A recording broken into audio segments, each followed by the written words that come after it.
नमस्कार साथियों, मैं दीपक कुमार आज फिर आया हूँ आपके सामने एक नई सोच और एक नए अनुभव के साथ। साथियों, आज का जो मेरा विषय है वो बहुत ही कॉमन, ऐसे देखें साधारण विषय है, लेकिन हमारे जीवन के लिए वो बहुत ही उपयोगी विषय है। उसके ऊपर हमें ज़रूर ध्यान देना चाहिए और उसी के साथ हमारे वर्तमान भविष्य काफ़ी चीज़ें जुड़ी रहती हैं। साथियों, मैं आज बात करूँगा व्यवस्थित जीवन के ऊपर।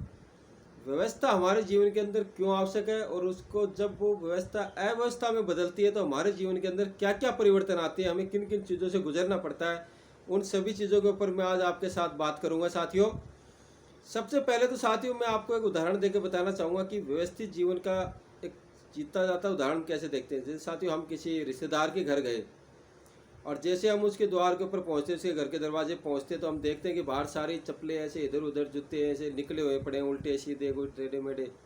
हमारे दिमाग में क्या विचार आता है कि भाई नेगेटिव विचार आएगा, क्योंकि नेगेटिव पावर वहाँ पर बनी हुई है। उन सारी चीज़ों को देख के कि यार कैसे रहते हैं, कि अंदर घुसे, अंदर देखा तो सारा सामान व्यस्त व्यस्त है, कहीं कुछ पता नहीं है, चद्दरें इधर उधर पड़ी है, कपड़े उधर उधर फैले हुए हैं। तो हमारा दिमाग वहाँ कैसी बातें करेगा, हम वहाँ पर किस तरह से हम अपने आप को एडजस्ट करेंगे या फिर किस तरह के माहौल का हम अनुभव करेंगे, वो साथ ही माहौल होगा नेगेटिव पावर का, नकारात्मक सोच का। और वही चीज़ें हमारे दिमाग में आएगी। कई बार साथियों हमारे साथ भी ऐसा होता है, हम घर पे आते हैं, चिड़चिड़ापन महसूस करते हैं, ऐसे डांटते धमकाते हैं बच्चों को, और कई बार तो बीमारी हमारे घर में आ जाती है, जाने का नाम ही नहीं लेती है। उसके पीछे भी साथियों व्यवस्थित जीवन का बहुत बड़ा हाथ होता है। हमें घर के अंदर इस चीज़ का ध्यान रखना चाहिए, देखना चाहिए कि सभी चीज़ें सलीके से रखी हुई हों, सभी जो चप्पलें हम बाहर निकालते हैं वो व्यवस्थित रूप से रखी हो। एक तरह से मैं कहूँ कि व्यवस्थित जीवन को आप समझ सकते हो कि सभी काम परफेक्ट और सही तरह से किए गए हों। मतलब कि बेडशीट चादरें बिछी हुई हों, सारी साफ़ सफाई हो, घर एकदम साफ़ सुथरा होगा तो बीमारियां भी नहीं होंगी। सारी चीज़ें हम कबर्ड के अंदर सामान रखते हैं बिल्कुल व्यवस्थित तरीके से रखा हो। ये सारी चीज़ें हमें बिल्कुल ध्यान देनी चाहिए। जब ये चीज़ें गड़बड़ होती है, हम किसी ऑफिस, कंपनी या किसी दुकान का उदाहरण लें, तो वहाँ भी अगर हमारी चीज़ें व्यवस्थित नहीं है, फैली हुई हैं, इधर उधर गिरी हुई हैं, तो वो बिजनेस, वो ऑफिस, वो दुकान धीरे धीरे पतन की ओर चलने लग जाती है, ख़त्म होनी शुरू हो जाती है।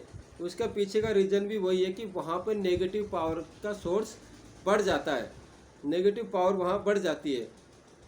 एक हमारा घर एकदम साफ़ सुथरा, एकदम स्वस्थ है, तो जो आदमी आता है तो वो हमें दो बात कह के जाता है, यार बहुत अच्छे हैं, आपने तो घर बहुत अच्छा बना रखा है, बहुत साफ़ सफाई है, बहुत ऐसे खुशी मिलती है। हमें भी उसका स्वागत करने में खुशी मिलती है जब वो अच्छे अच्छे मीठे मीठे बोल बोलता है। और वहीं हमारा घर उल्टा सीधा पड़ा हुआ है, हम खुद ही चिड़चिड़े पड़े हैं, जब हमें खुद ही नहाने धोने का कुछ होश नहीं है, तो जब दूसरा आएगा उसके साथ हम कैसा व्यवहार करेंगे। तो वो एक कहेगा कि जा तू चाय बना, वो कहेगा तू ही बना लेना। वो ऐसा माहौल होता है, वहाँ कोई व्यवस्थित नहीं है, कौन क्या काम करेगा, कैसे करेगा, किस तरह रहना है। एक रूल रेगुलेशन, एक व्यवस्थित जीवन हमें ज़िंदगी में जीना चाहिए। अगर हमें बीमारियों से, चिंता से और चिड़चिड़ेपन से दूर रहना है तो साथ ही हमें पॉजिटिव पावर का सोर्स बढ़ाना पड़ेगा। जाने अनजाने में कई बार नेगेटिव पावर हमारी तरफ आने लग जाती है। उसका रीज़न भी मैं आपको बता दूं, ये तो घर से संबंधित था। तो घर में हम व्यवस्थित कर सकते हैं, सारा सब कुछ कर सकते हैं, और घर में हम पॉजिटिव पावर का सोर्स हम बना सकते हैं। मंदिर की स्थापना कर सकते हैं छोटे से, वहाँ पूजा पाठ कर सकते हैं, उससे भी हमारे पॉजिटिव जो सोर्स है, जो पॉजिटिव जो पावर है वो बढ़ती है। जब हम बाहर गए और बाहर हमें किसी ऑफिस के बाहर हम गए, हमें 2 मिनट का काम था ऑफिस के अंदर, एक गाड़ी पहले से लगी हुई है, उसी के पीछे हमने गाड़ी अपनी पार्क कर दी कि भाई ये सोच के कि मैं तो अभी गया और आऊँ, आ गया, इतनी देर में कोई दिक्कत नहीं है। और हम ऑफिस में गए, हमें थोड़ा टाइम लग गया, या फिर उसी वक्त उस गाड़ी का मालिक आ गया, अब उसको अपनी गाड़ी निकालनी है, पीछे आपने गाड़ी पार्क कर दी, आपको पता है कि आप 2 मिनट में आ जाओ, उस मालिक को तो नहीं पता गाड़ी के को आप आ जाओगे, तो वो फिर क्या करता है, वो नेगेटिव पावर आपकी तरफ, नेगेटिव सोर्स आपकी तरफ देनी वो शुरू कर देता है। और वो नेगेटिव पावर भी फिर हमारे लिए बहुत घातक होती है।